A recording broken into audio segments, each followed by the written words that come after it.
Hello and welcome to episode 29 of our weekly podcast, Long Shots. Hello, Sharad. How's it going? It's not too bad. Can't complain.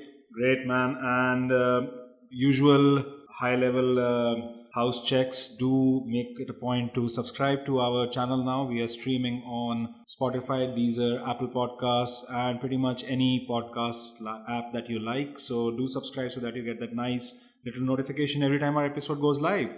And today we'll do what we always do, discuss the key events of the week, which kind of took our attention and our interest, as well as also, throw general rants about the markets, the economy, and how disconnected sometimes activities within the credit or stock markets can be to ground realities. Even though no one knows the reality, people still like to comment and form a view. On that note, let's kick off. You must be wondering why I'm starting on such a philosophical existential note, because me and Sharad have been struggling to understand what's going on with the Sensex and Nifty and all other benchmark indices. Is there any other in India? I think these are the only ones, right? In this past week, it almost touched 39,000 points. All-time high. Yes. Sensex was hit record high, and we're not complaining. We're not complaining? Yeah, we're not complaining. We're wondering though. We're wondering, yes. Yeah. Obviously, there's so many ways to talk about this, from political narratives to rate cuts, potential rate cuts. We don't know. It's 3rd of April today. Yes, a bit of heads up. As per our usual practice, we are now recording a day in advance. I don't think this is going to be a recurring trend. No, it's just because of Pressing engagements. pressing engagements on Thursday. Yeah, that we are unable to do that. So we will give a forward-looking view on the rate cut, but I think by the time the episode goes live tomorrow. Yeah, so just for some context, I think the MPC will come out with a rate cut or rate hike or rate status quo decision on Thursday, which is the 4th of April at around 2:30 p.m. Let's call it 11:45 actually. Is it 11:45? Okay, Yeah, 11:45. So a.m. 11:45 a.m. and we are recording 24 hours ahead of it. So some of it will be future-looking. So listen to it at your will and. We would like to give a kind of footnote here that if you're right, we are going to say "I told you so" in the following episode, and if you're wrong, we won't mention it again. Yeah, no, we'll probably say that it was a bad decision. Yeah. So we can never lose this, Right. Nor can you. So feel free to tell people whatever you feel is right. Yeah, that's good. Markets are obviously gaining a lot of traction. All-time record high for Sensex. I think it touched earlier this week at 39,000 plus and change, nearing 40k. Why? Because I guess there are two big factors that people think about. One is a potential rate cut.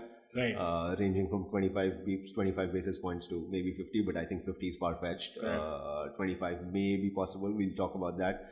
But second is obviously there's a political certainty narrative which is also sort of inbuilt into it. Like Right. I think these odds keep swinging, but I think the markets tend to favor another term for the incumbents. That sort of seems to be the overall market narrative that seems to be making more sense. But these are the two big factors, I guess. Yeah, I think on the second one, it's interesting because polling starts on 11th of this month, and I think the final counting will be done by 23rd of May. Yeah. So we are still 2 months away from the conclusion, but I mean, we're pretty sure as soon as polling starts, noise would start kicking in, and they would.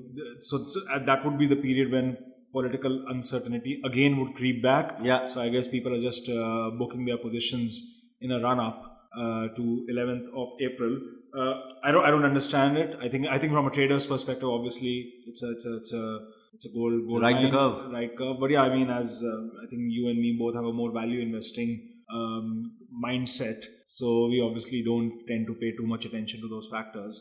Rate cut again, yeah, it will be probably the second consecutive rate cut under the present RBI governor, Mr. Correct. Shaktikanta Das. Yeah. I mean, it's an expectation.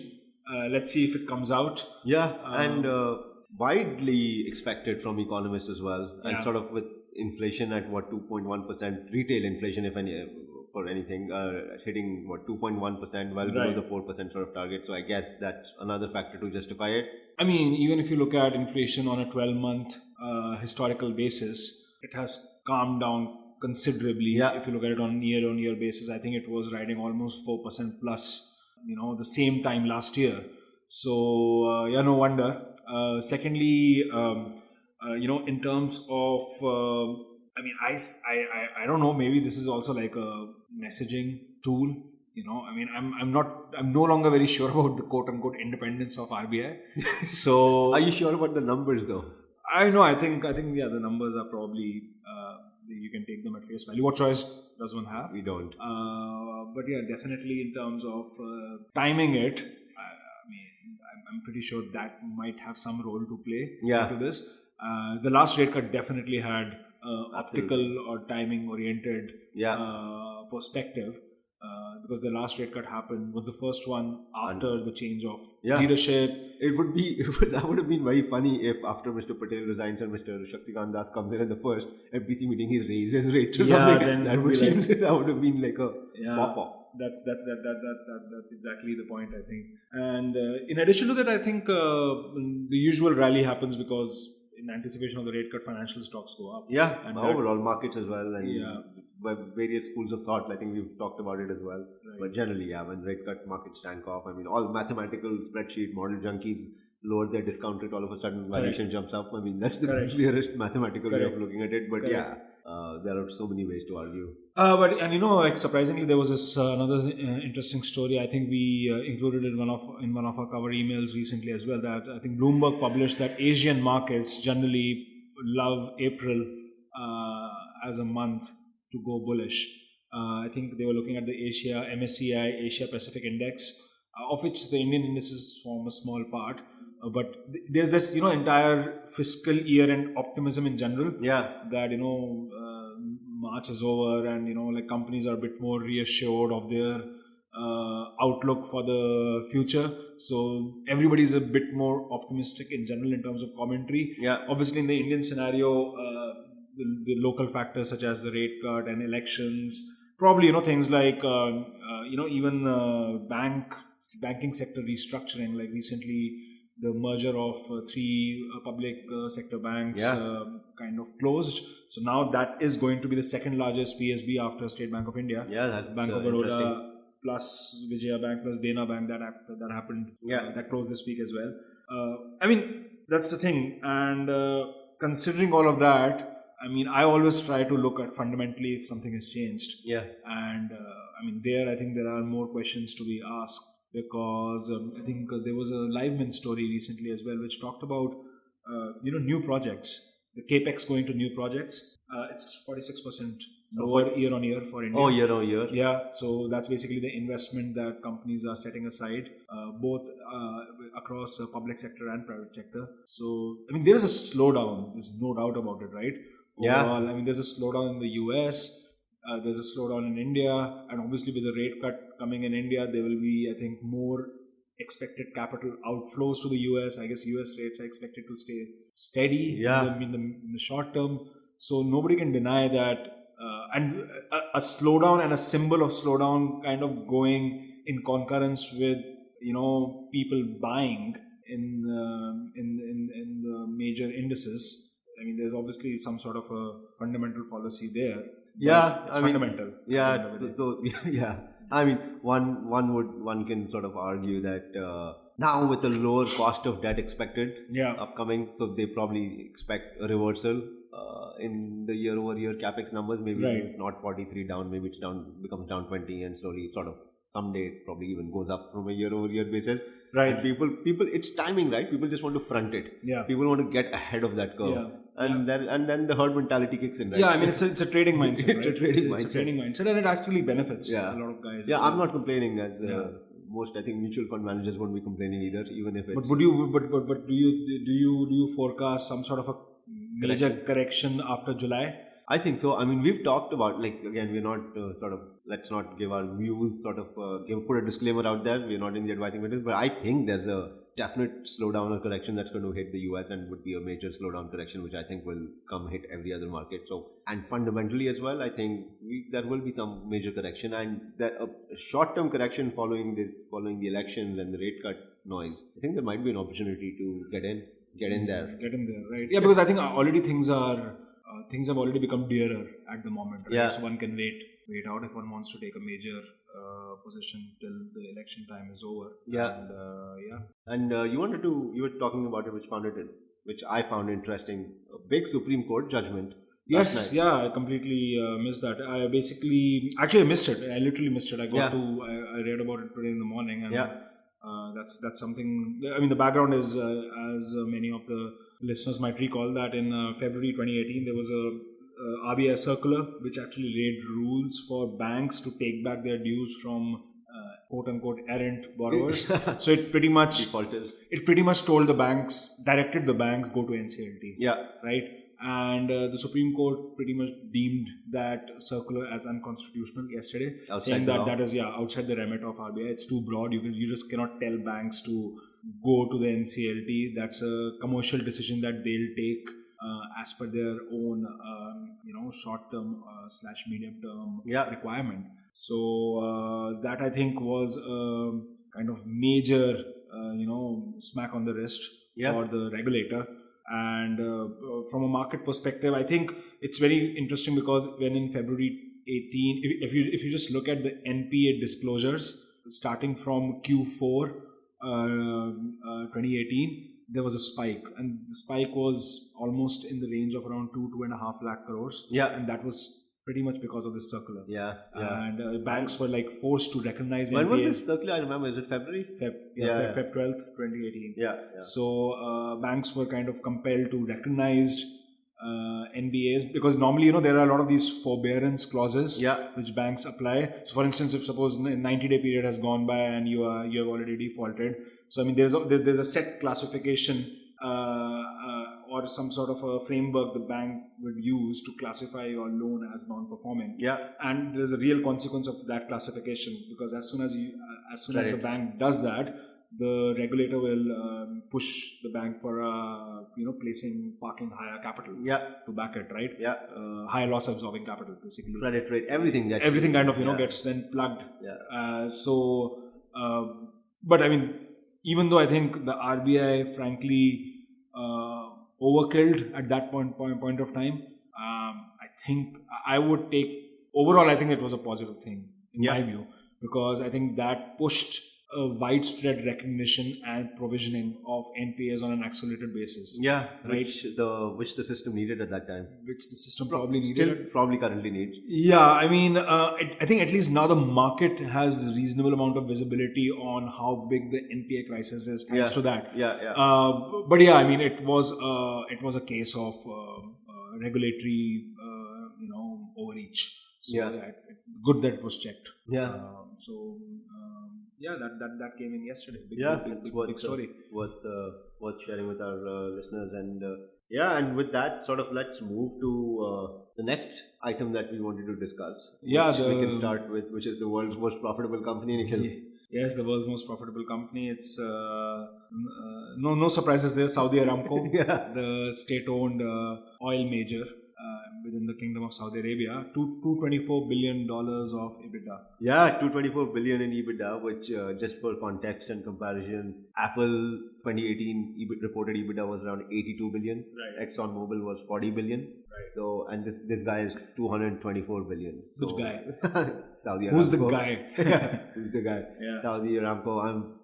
Obviously, and you're getting to see these numbers because they're going to the bond market. Right. So they've obviously these numbers have been sort of kept secret, kept hidden. But now they've offered a glimpse into them. I mean, courtesy this bond market and road showing whatnot. Right. So obviously, very interesting company and very interesting kingdom. And I say kingdom because they're obviously massive government intervention. I don't know if intervention is the right word, but has a say in how Aramco functions. So it's not a like-for-like comparison exactly when the state has so much of control. I mean, these guys fund some of their social and military spending for the kingdom as well. So they're obviously... I mean, it's apparently Saudi Aramco, I think as per Fitch is the one which came out with the rating report, right? I think it gave A+. A+, best in class. Rating to Saudi Aramco. And the main point that they were trying to make was that Aramco contributes almost 70% of the kingdom's budgetary allocation. There you go. So, I mean, the Kingdom of Saudi Arabia is unique because I think there's no, like in most countries, citizens pay taxes. That's not really the way it works. If you are a Saudi national, zero income tax liability.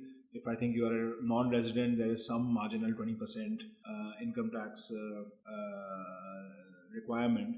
But the main source of income is the whatever is generated through oil. Yeah. So Saudi Aramco is like the centralized vessel for doing that literally. Yeah. So it's heavily taxed. I think I was reading that before Aramco announced their IPO which was supposed to happen, I think, originally in 2017 or maybe even earlier. I don't remember. Yeah, 2017, 18 they said, and then they sort of stalled it because they wanted to make this acquisition for which they're issuing these bonds. I think it's a chemical fertilizer company. I mean, I think anyways, in this case, Saudi Aramco would have been a $1 trillion company. So from an IPO perspective also, it's unprecedented. Yeah. So yeah, that IPO pretty much got stalled. Yeah, and now they're very sure, or well, they say that it's on track for 2021 latest. Right. And they're sort of making it a point that this bond issuance will not make anything. It's just important to issue bonds first and then hit the equity market. So they're sure. Let's see how that planning ahead and yeah. But like the tax rate which was applied on Saudi Aramco pre 2016-17 IPO plan was almost 85%. That's ridiculous. And I think it kind of then they kind of calmed it down to 50%. Yeah. So yeah, out of 225 billion, almost 100 billion plus goes to the Saudi government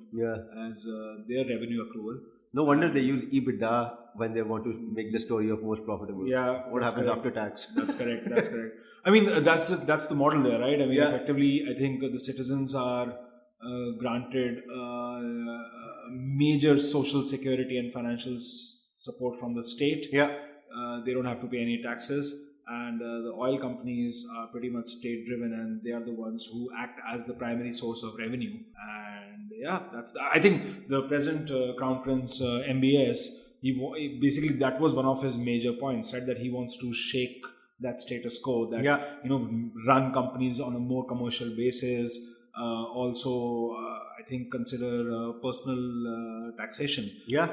But I mean, like, look, listen, I lived in France for 2.5-3 years, and France, I mean, it's not Saudi Arabia, I'm not saying that, but France also has a fairly socialist mindset or leaning, in terms of productivity, in terms of benefits, and this current, in terms of holidays, and this current guy Macron tried to shake that, and there was a major pushback because of that. So and France is democratic, so he has to listen to them. Yeah. I mean, in Saudi Arabia probably that's not an issue, but I mean they have been systematically following this model for the past 60 odd years. It seems to be working for them.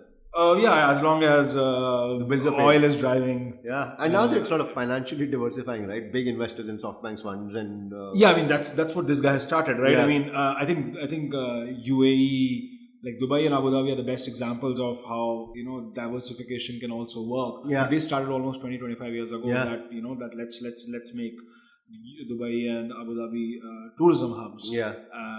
So I think MBS has similar plans. Yeah. But obviously MBS runs a country which is much more oil dependent, or it's the same thing. Like in India, there's a lot of criticism on coal. Yeah. Right? That coal is something. It's kind of a sticky asset, and it's difficult to get rid of coal revenues. Right. So it's the same story with oil in Saudi Arabia's case, and things like Jamal Khashoggi. Those things don't. I mean, they are also distractions which come in between. Yeah. Which probably make the status quo reinforce itself. Yeah. No, it's an interesting story nonetheless, right? And it will be one of the biggest IPOs if and when they do go public. I think bigger than Alibaba and whatnot. But I think the bankers on the IPO file right now are, I think, JP Morgan and Citibank. Okay. Imagine getting a piece of that, right? Yeah. So obviously it's being closely watched, and guys. I'm sure they must only be like the lead global book runners. They must be having like 20 other banks just to support. Just to support in I mean, distribution. Yeah, no. Yeah. So and this bond sale will obviously give some glimpse. And they're yet to file before the IPO. I think a year before they'll file those additional disclosure filings, right? Which you require, and that will give you a lot more color on exactly how that financials are, what percentage of it is being paid out as dividends. Correct. How much is it? What is the exact realized tax? Taxation, what kind of everything. You'll get the complete look at the book. So it'll be interesting. an IPO will be fun to watch, I guess. And Yeah, that's good. I don't know how long it will last, man. I just think that kind of.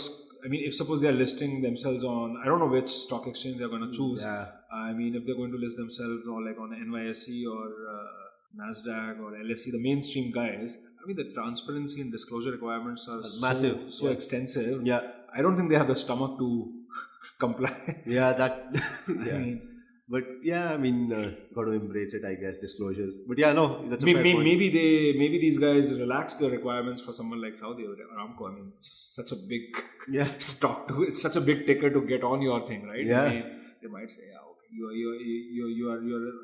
this is an ultra premium listing. You know, they might come up with that. By the way, this is all conjecture. This is all conjecture. Just having some fun. As we started by saying, it's a little bit of a banter. So that's exactly how it is. Yeah. So now we're talking about one oil-producing giant and potential IPO. Let's go to another IPO, which ironically at least presents a story of non-oil consumption because it is in ride-sharing. Right, Lyft. Yeah. So they went public on what? Last Thursday was it? Yeah, Thursday or Friday was the first day they began trading. Right. And stock. I think last 2-3 weeks, a lot of there were a few back-to-back IPOs, right, in the US market. Yeah, so there have been 4 IPOs that were very heavily expected and anticipated in 2019. Right. Levi Strauss, who were coming back to the markets, non-tech obviously. Right. Then you had Lyft, and you have, so these 2 are done, and you have 2 more upcoming this year. The big boy is obviously Uber, heavily watched. Right. And then there's Pinterest. Okay. But 3 out of 4 of them are tech. So I mean, let's just look at the 3. So like, you know, the market chatter seems to be they've relied or sort of used the FANG stocks to carry most of the weight of the markets, and now they're going to they're relying on these new 3 tech IPOs to sort of carry the weight. And you have a name for it, I know that. Yeah, what was the name? Pull stocks. Yeah, I coined that term. Yeah, yes. Pinterest, Uber, Lyft, and Levi's. Yes. Yeah, although Levi's probably is an outlier there, but nonetheless, one of the 4 big IPOs. Yeah, I mean, pull with a single L just does not work. It doesn't add. Yeah, so you add. Yeah. So watch out for the pull stocks. Yeah. Don't remember you heard here pull stocks for the first time. Yeah. So don't forget that. So now the open IPO price was $72, right? And I think it opened out of the gates at 87 and change, up 21%, valuing it at 22 billion. And on day 2 of trading, it fell 12%. Okay. Yeah. So I mean, there's volatility already, but you would expect that. And I mean, obviously we know the big things. Are they profitable? Absolutely not. Right. Are they showing growth? Yes. They have about 39% US market share. But yeah, we've talked a lot about all these companies, even in the Indian context, who are not even close to making money. Right. Lyft, I don't think has even set a date or a milestone on when they think they will be profitable. So there's no sort of clarity there, and that sort of makes investors a little paranoid as well. But the stock is up and come out of the gates well. I mean, investors probably feel they'll miss the bus or something, and Uber's. I don't know if do you think Lyft will give you a nice precursor into what potential Uber investors will look at? I don't know. But I mean, it kind of gives a reference point for sure, right? I mean, because I think they're fairly similar, right? I mean, in terms of the model. I frankly claim ignorance in terms of the difference. So do I, to an extent, because I've never used Lyft. Yeah. It wasn't there in Canada when I lived there for all those 8 years, but I've never seen it in India. I don't know if... but it is an obvious comp. It is an obvious comp, for sure. It's an obvious comp. Works on the same principle. But I don't know what that model... What if there are any intricate differences in the models. Right. But what is the same is they both make losses. Right. I don't know how they're going to turn it around. Right. They lost 911 million in 2018. Obviously, that jumped from 688 a year before. Right. Revenue keeps doubling though. Right. So, yeah. And I guess Lyft is also, I think Lyft is probably pioneering that entire self-driving piece. That too. That's also one of the big pieces, right? That they're trying to crack. The thing is that, to be fair, I think the most obvious answer for analyzing these kind of opportunities is that, I don't know. Yeah. Because, I remember like when Snap IPO'd, a lot of hype and hoopla. It fell off the cliff, right? It fell off the cliff. Yeah, they did some product level changes. The app, I think, looked slightly different, and some celebrities starting, who used to endorse Snap, they said some mean things about it, and it just kind of fizzled away. Yeah. So, and I remember Snap, I think the way they had described themselves in the prospectus was as a photography company or something, if I recall. Right? I mean, because, it was, I think you recall they also have this Snap glasses. So I remember now. So they have that. This is a bit like, I think, below our generation, to be fair. I mean, I sound very ancient. I've never used Snap or Snapchat or whatnot. But, but I'm sure a lot of guys and girls are diehard Snappers or whatever they let's not tag this, bro. I mean, you can't get more uncool than that. I mean, I'm not sure whether the poll will stick with the listeners. The snappers might,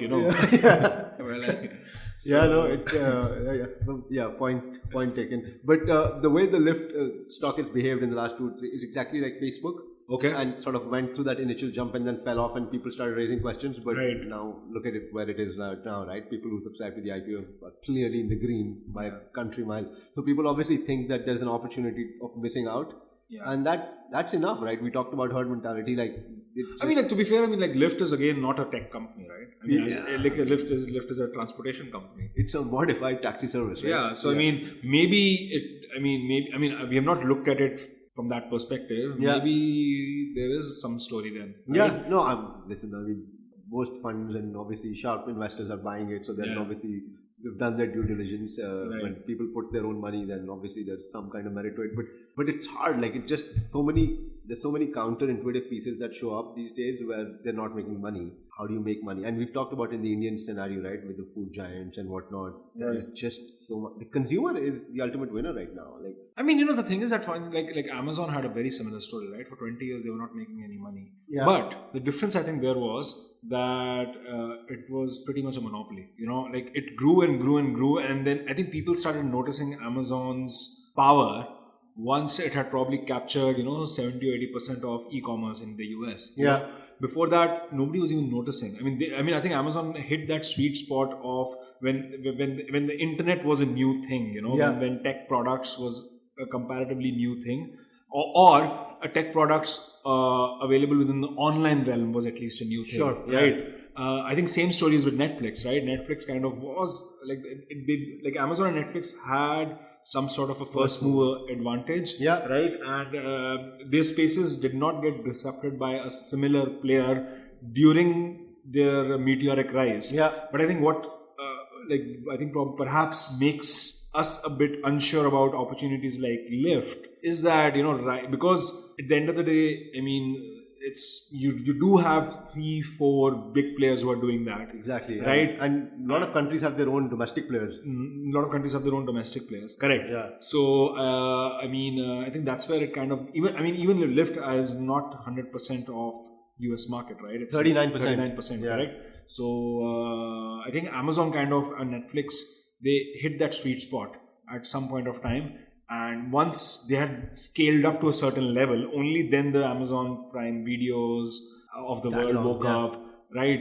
And even in terms of e-commerce, in case of e-commerce, the pie is so big that you had these domestic guys like, Flipkart, who are just operating in a totally different geography. Yeah, Snapdeal, Flipkart, right. Whatnot, yeah. So, perhaps if it would have been that, Lyft and Uber in this first 5 to 10 years focused only on the US market and kind of, scaled up there and achieved a certain size, then maybe, at least a lot of this conversation around how fundamentally solid these opportunities are would not come. Yeah, no, that's a very interesting take on it. Yeah, no, I agree with that, a lot of it. Same as Facebook, right? Facebook, I think, was the de facto social media for almost 5.5 to 6 years. Despite not being the first mover. Yeah, despite not being the first mover. But it captured everything and then...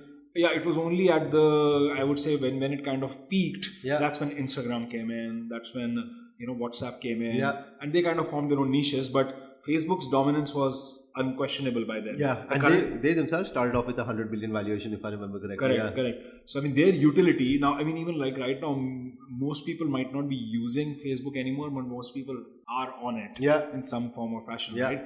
So, that's the kind of ubiquitous impact that product True. had. Yeah. And yeah. I was reading somewhere that obviously Google leads the world in terms of searches and whatnot, but I was reading somewhere that I think was it US or somewhere, in terms of product searches, Amazon was ahead. So people were actually searching on Amazon's toolbar for products because they were willing to buy anyway. Right. So that's sort of the niche that it's carving into, right? Like products. And I guess, if you look at like the typical, Charles Munger, Warren Buffett school of thought, what's the moat? Where's the moat, right? Yeah. I mean, Facebook has a very clear moat, right? Amazon definitely has a very clear moat, right? Yeah. Does Uber or Lyft have a moat? I'm not sure, because does, like, for instance, in the Indian context, does Uber and Ola have a what would you think before switching between the two? Nothing. It's just price, and price can never be a moat, right? Correct. Yeah. Amazon, basically, price obviously was the starting point, Distribution, then the range of products, the range of categories, network effect, right? Everything is under that roof. Whereas a cab ride is a much more commoditized offering. Yeah. There's no differentiation between, there's hardly any differentiation between car A and car B, right? I mean, as long as it comes on time, as long as it's cheap enough. Right? Yeah. So maybe that's where kind of the disconnect comes. Yeah. No. Yeah. Ultimately, it's price and service, right? And those are not like sort of moats per se. Right. That's something that every company should aspire towards, right? Correct. Maximize shareholder value, keep customer happy, and offer great service, right? I mean, so those are not sort of, so as to speak, critical moats yet. Yeah. I mean, if sort of regulation frameworks are something that Uber can leverage on, but I don't see it right now. So, but let's see. I mean, obviously, maybe these were the same questions that kind of crept up 10 years ago. When these companies kind of were rising. So we are not experts at this, so this is just conjecture and. Because I was reading that this Jeff Bezos biography, in which there's a lot of bandwidth in that book given to how publishers were pushing back so intensely against the rise of Amazon. Yeah. And because Amazon was basically negotiating such low prices and were discounting on the shelf, publishers were hardly making any money. But there was a time when publishers were like, if you're not on Amazon, then our sales just don't pick up beyond Amazon because people are just buying online more and more. Right, and then the entire leverage in the conversation changed. Right, similar thing happened with iTunes. Right, iTunes was like what it initially started as don't listen to pirated music, pay $1 and listen to a track. Right, publishers kind of on music record companies initially were probably thinking, okay, this is like a good way to kind of come to the end user without bypassing making sure that you actually get some money out of it. Yeah. But over time, everybody was listening to music through that, right? And the leverage changed. Yeah. So streaming came in. Yeah. Yeah. Who knows how it evolves, but would be close and would be good to watch, and highly anticipated Uber IPO next. So we'll have a similar banter then. Yes. That's true. When are we going to buy all of this stuff? Right? I don't know. We just talk about it. I'm just a consumer. we are the consumers here. Great. So, I think on that note, we can probably call it a day, and hopefully all the listeners enjoyed today's conversation as well. Do feel free to put in your comments, rate the podcast, and, share, subscribe, and spread the word. Thank you so much. This is Nikhil Arora. And this is Sharad Tupran. Signing off.